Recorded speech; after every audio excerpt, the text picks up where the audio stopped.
Arthur Goes to Camp by Marc Brown. I'm not going, says Arthur. Arthur, you'll love camp. Think of all the new friends you'll make, said his mother. I have fond memories of my own camp days, said Arthur's father. Camp will teach you about the great outdoors. I'm not going. Arthur was at the camp bus stop the next morning. Buster was standing with a new kid. He's got 100 comic books in his footlocker, squealed Buster, pointing to the brain. Francine was there, too. You guys better watch out. Tent 3 is full of bats and snakes, she yelled out the window. It's going to be just like school. The girls against the boys, thought Arthur. When the bus passed Camp Horsewater, even the girls stopped teasing. Look at those guys, said Buster. They're going to be in great shape for our scavenger hunt. No wonder they always win. That's no camp. That's a zoo, said Arthur. Dear Mom and Dad, I'm not at camp yet. I'm very homesick and I miss you very much. Please write soon. Love, Arthur. Things were different at Camp Meadow Croak. Well, at least for the girls. I'll do my best to make this a wonderful summer for you, said the girls' counselor, Becky. Even Muffy looked eager when she pulled up in her limousine. Where do I plug in my air conditioner? She hollered. The boys' counselor was a different story. Attention, men, line up, barked Rocky. Stand up straight, suck in those guts. I've never seen such a soft, flabby bunch. No dessert for you men this summer. Muffy had brought her own dessert. After dinner that tasted like macaroni and fleas and worm burgers, she opened her trunk. The girls dug in. At bedtime, Muffy discovered the tent had no electricity. How will I brush my teeth? She moaned. The boys were too tired from all their running and push-ups to think of brushing their teeth. They crawled under the covers. Arthur screamed. Amphibians, how fascinating, said the brain.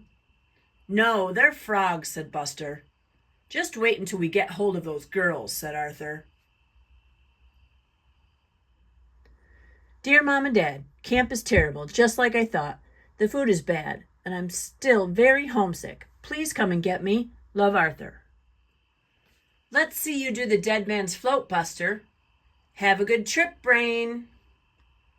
Forget about the frogs, said the girls. You guys better worry about the softball game instead. The girls were beating the boys at everything. Disgusting, said Rocky. I'll never live this down. Hey, Four Eyes, need new glasses? In fact, all that week, the girls were great campers. They built campfires, pitched tents, tied knots, identified plants. All the boys could find was poison ivy. Rocky hid in his cabin, and Arthur wrote postcards home.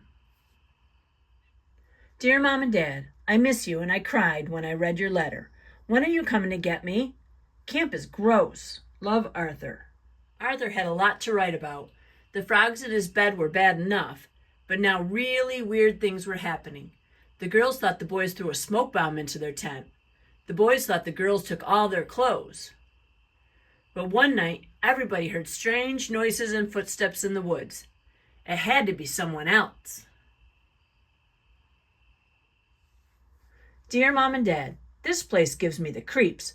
I've got to get out of here. Love, Arthur. Everyone was too scared to tell ghost stories. We have to do something, said the brain. Let's stand watch tonight and find out what's going on. Ooh. Ooh. So that's it. Camp Horsewater, whispered Buster. They've been trying to scare us all along. Don't worry, we'll fix them tomorrow at the scavenger hunt, said the brain. I've got a plan, but we'll need the girls' help. Arthur had a plan too. He decided to run away. Dear Mom and Dad, I decided not to wait for you to come and get me. I think I can remember how to get home. Love, Arthur. Welcome to the annual Meadow Croak Horsewater Scavenger Hunt. The next morning, Becky read the list of things to find. And be back at sunset, she said. The brain nudged Francine. Time for phase 1 of the plan, he whispered. Watch out for bears. The woods are full of them, she yelled to the Horsewater kids. They just laughed. Nobody noticed Arthur sneaking away. Everybody was in the woods looking for things. Strange noises started coming from the bushes. Suddenly, a huge, furry animal burst from the underbrush. "A bear!" hollered Muffy and Buster and Francine, trying not to giggle. When the Meadow Croak team started hunting again, the bear helped too. "How can you wear this coat, Muffy?" the Brain's voice floated out from the fur. "It's so hot." "It's never too hot for mink," Muffy grinned. "Our plan really worked, but we still haven't found a flashlight." "And has anyone seen Arthur?" said Buster. "Doesn't matter if the Horsewater team never comes down from the trees. We can't win if we don't have everything," groaned Francine. Meanwhile, it was getting dark and Arthur was lost. He heard strange noises. Were they footsteps? Arthur reached into his backpack for his flashlight. He snapped it on. "A flashlight! We won! 3 cheers for Arthur!" Dear Mom and Dad, the scavenger hunt was great. Camp is great. I want to come back next year. Love, Arthur. The end. If you liked this video, please subscribe, hit the thumbs up button, and share with your friends. Thank you.